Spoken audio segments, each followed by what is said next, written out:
Hey, welcome again to Journeying with Me through the Scriptures. We are back at it again with Psalm 139. As if you didn't already know that. Verses 17 through 18 today. Just two verses. So therefore, this should be quick. I shouldn't ramble that much. Let's get into the text. It says this: How precious also are your thoughts for me. God, how vast is the sum of them. Pretty cool text, wouldn't you say? Again, he compares the thoughts of God to him to the number of grains of sand. That is a vast number, a number that we cannot count. My question is, how did David come to the thought that God's thoughts are vast in number? So much so, they are like the grains of sand, or like the stars in the sky. I mean, there is imagery that is represented in Genesis that is given to Abram before he was Abraham, about how God will multiply Abraham, or Abram at that time. Maybe he is drawing from that imagery, not sure. But of course, as usual, as I was looking at my daughter with her mother, it was almost like God was saying, I have an illustration for you, pay attention. So the thoughts that her mother has toward her, or my wife has toward our daughter, my thoughts that I have toward my daughter, are vast in number. Like, I can't even count them myself. Does my daughter know about those thoughts, about how many they could be? Probably not. All she knows is that we care for her. We take care of her. We change her diapers. We wipe her tears, puree food, wipe off everything with Clorox wipes, wash her dishes, wash her clothes, dress her, bathe her, lotion her up, rock her to sleep, burp her. You get it. Right now, we kind of do everything for the little baby except for breathe for her. Everything.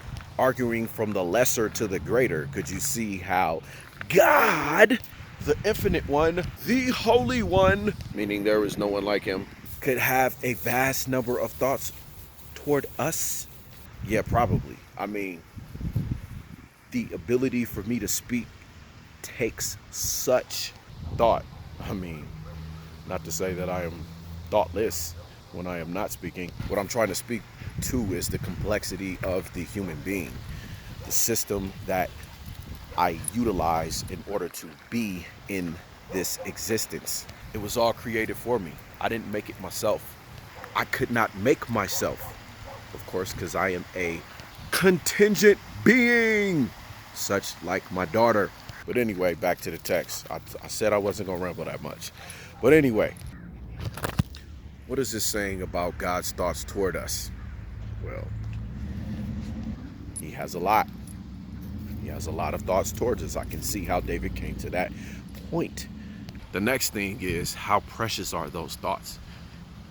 Which will lead us to the illustration. But first, let me get into the second part, or the second verse, which is God is omnipresent, all around us at all times, all the time.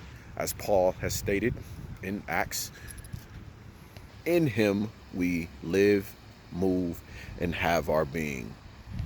Quoting, Paul was quoting another poet during that time.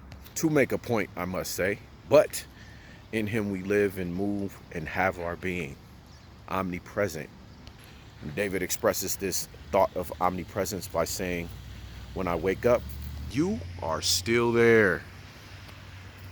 And we already had talked about how far one could try to travel to get away from God, and it is impossible. There's nowhere that we can go to get away from God, and no thought that we can think, no understanding that we can have that can get away from God. God is omnipresent, always present, all the time. So, what is the illustration? But first, what is the one thing? God is infinitely, intimately, infinitely acquainted with us. He knows everything about us, as is stated previously in the text. There is nothing that is hidden from him. There is nowhere we can go. No thought that we can't think or can think that he doesn't know. He knows everything. So, back to the illustration. Think, if you will, mother with child in the womb. Are you thinking about it? Keep thinking about it. So, mother with child in the womb. What does that look like? You could say that the body of the mother, whether consciously or unconsciously, are always thinking or have in mind the child in the womb.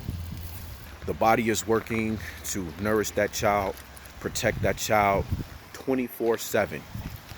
The mother can come to a conscious awareness of the child in the womb at any point in time, whenever she wants to. How vast are the thoughts that the body of the mother and the mother consciously have toward the baby in the womb? When the baby goes to sleep, the mother is there. When the baby wakes up, the mother is there. There is nowhere that that baby can go inside the womb where the mother is not. So for all intents and purposes for this illustration, the mother is omnipresent to the baby. Again, arguing from the lesser to the greater. And like I said, in him we live and move and have our being inside this infinite being. Of course, it's not a far reach to say that God is everywhere present all the time with our good in mind. Well, this has been Apologetic. Sorry if I don't apologize. Y'all have a blessed day.